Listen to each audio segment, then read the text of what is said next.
What's up guys, James here from BootWizard Boot Reviews, and today we are looking at the brand new boot from Puma.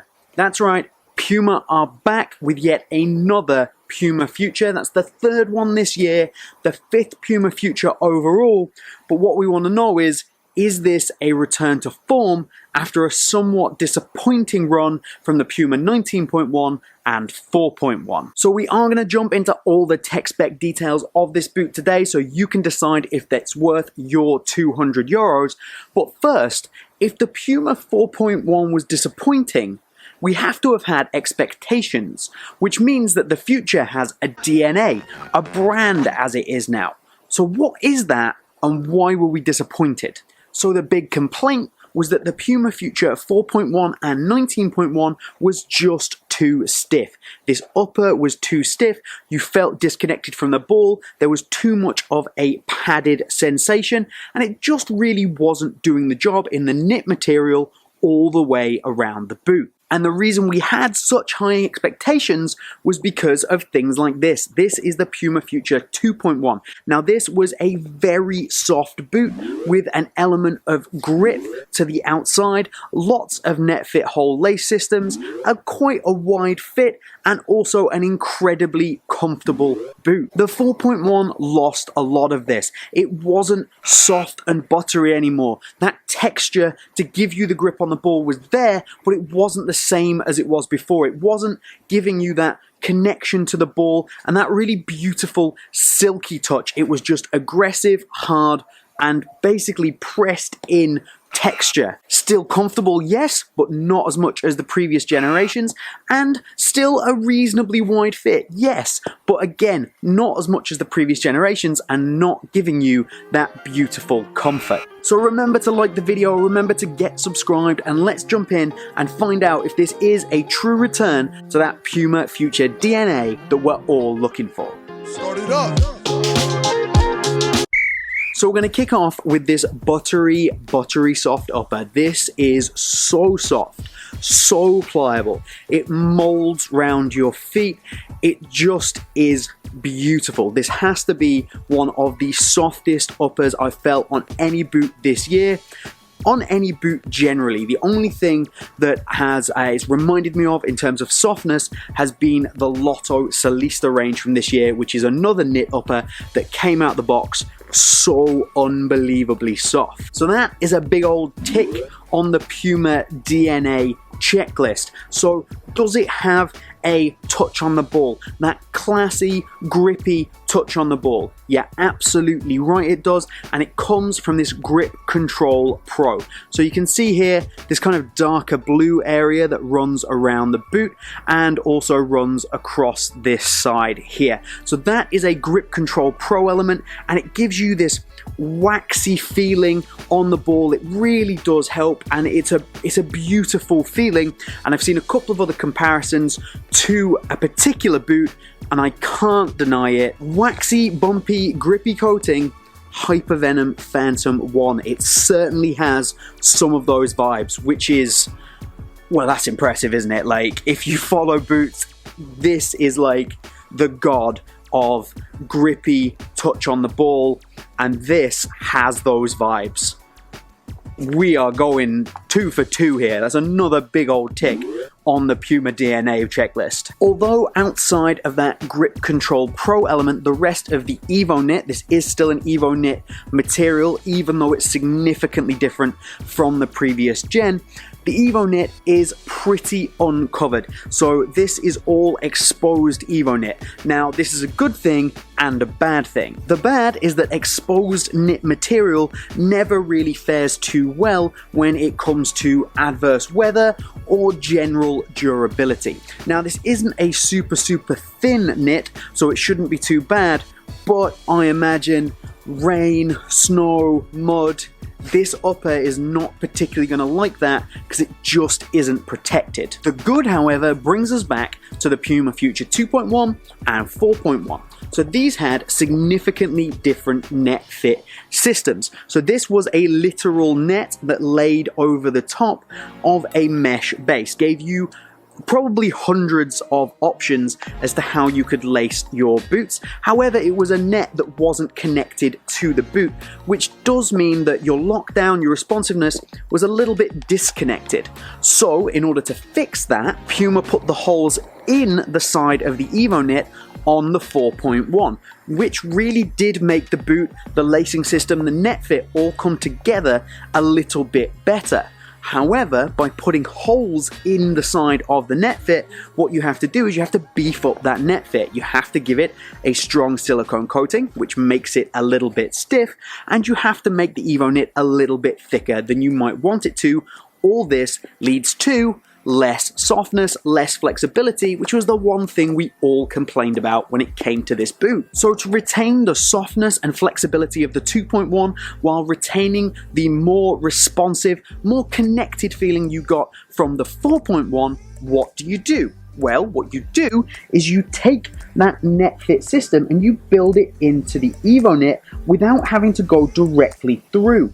So you can see here the laces run through these raised areas in this circular pattern that somewhat sits on top of some of the other knit underneath. So the holes are not directly through, and they're also not sat on top of a completely different material. So this is completely connected, and then the holes just run inside it. So what that means is you don't need that super stiff coating to reinforce the boot because you're worried about durability, because you've put the hole all the way through the side and you've used 2 layers of material, and you also don't have that disconnect you get by adding an extra layer in terms of a net on the top. So this is connected, it's responsive, and super soft all at the same time. So basically, if you take the 2.1 and the 4.1 and you smash them together, you get this, which is pretty ingenious. So we go back to what we want from our future DNA. We want a super soft upper. Check. We want a grippy yet elegant touch on the ball. Absolutely. Check. And we also want a Netfit system that feels responsive and connected in an ideal world. Absolutely check. And it does such a good job that what you can actually do is you forget that sometimes a super soft upper leads to a lack of responsiveness. The Netfit system does a really good job of keeping this boot responsive. So far, big thumbs up for the Future 5.1.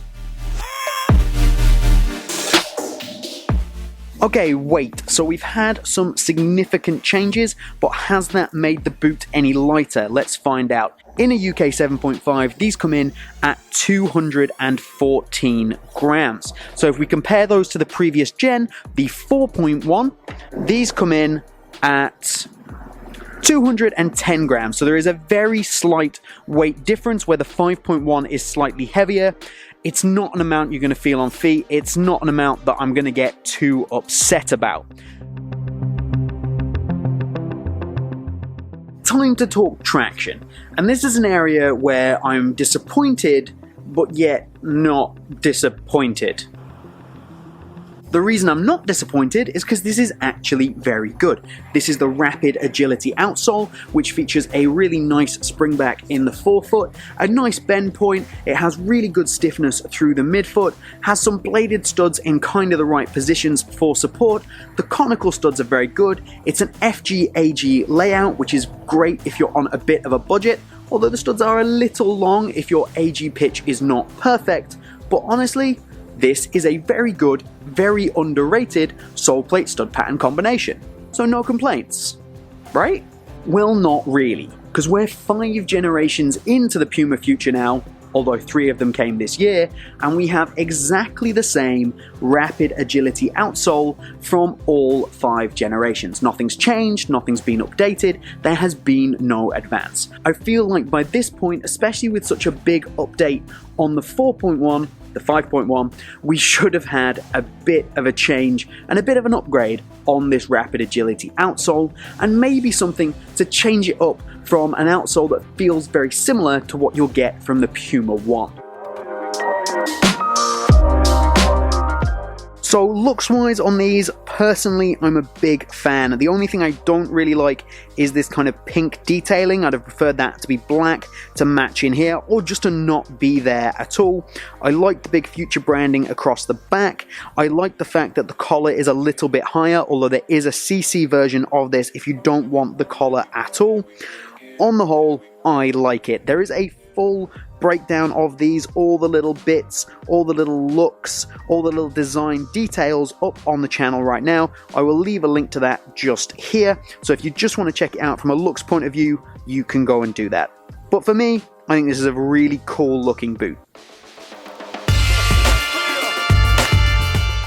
So let's talk value for money. These come in at Puma's pretty standard by this point, €200 brand new, which is cheaper than pretty much anything you're going to get from Nike and Adidas. Does that make it good value for money? I will always make the same point.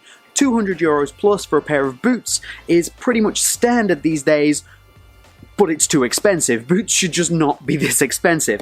However, we have to pay the market value, what the companies want to charge, and realistically, to get these for cheaper than any top-end Adidas or Nike boot does make them a really good option if you want to save a few euros. So if you really want this but you don't have the money, wait a couple of months, wait till there's new colorways, and go and grab these on sale when the new colorways drop. So on feet, I think these look fantastic. Like, I'm a really big fan. But we'll jump straight into what you were probably all wondering. That is the width. So the width of these probably makes it one of the widest boots available on the market right now. If you have wide feet, you should definitely check this boot out. It's probably one of the questions I get asked the most. Where do I get boots for wide feet? What are the best boots for wide feet? These should be very close to the top of your shopping list. I strongly suggest going down half a size. They definitely are a almost perfect size for me, half a size down. Comfort wise, these are so comfortable. So I've already spoken about that super soft upper, and then inside of the boot you also get this foam liner, which is super plush, super soft, super nice, and it just feels like the whole thing wraps your foot really nicely in a really plush, soft way. Not in the way that like a mercurial gets really tight around your foot, but it just seems to caress your foot. I might be overselling it, but these are definitely some of the comfiest boots that I have had on this year, straight out of the box. Very impressive. Customizable lockdown is not something that we should really understate. It's really beneficial to have this Netfit system to give yourself customizable lockdown. And then the responsiveness, the boot is super soft. It's not super responsive by itself, but again, Netfit, if you get the Netfit right, play around with it a little bit, the responsiveness is good. I mean, if you're looking for a wide, comfortable boot, even the outsole feels comfortable on this. It's really good. So are we happy with this new generation? It's comfortable, it's flexible, it has customizable options, and it provides you with a classy, elegant touch on the ball. For me at least, this is everything that a Puma Future should be. From a personal point of view, this is my kind of boot, this is my kind of style. I love this. I think the boot is really well put together. I think the advancement is amazing, and I can highly recommend this boot. I might have new boot goggles on right now, but for me, this probably goes into my top 3 personal favorite boot releases of this year. That's how much I like it, and that's how much I'm willing to recommend it to you. So drop down in the comments and let me know, what do you think of this Puma Future 5.1? Do you agree with me, or do you think I've got new boot goggles on and I've gone a bit mad?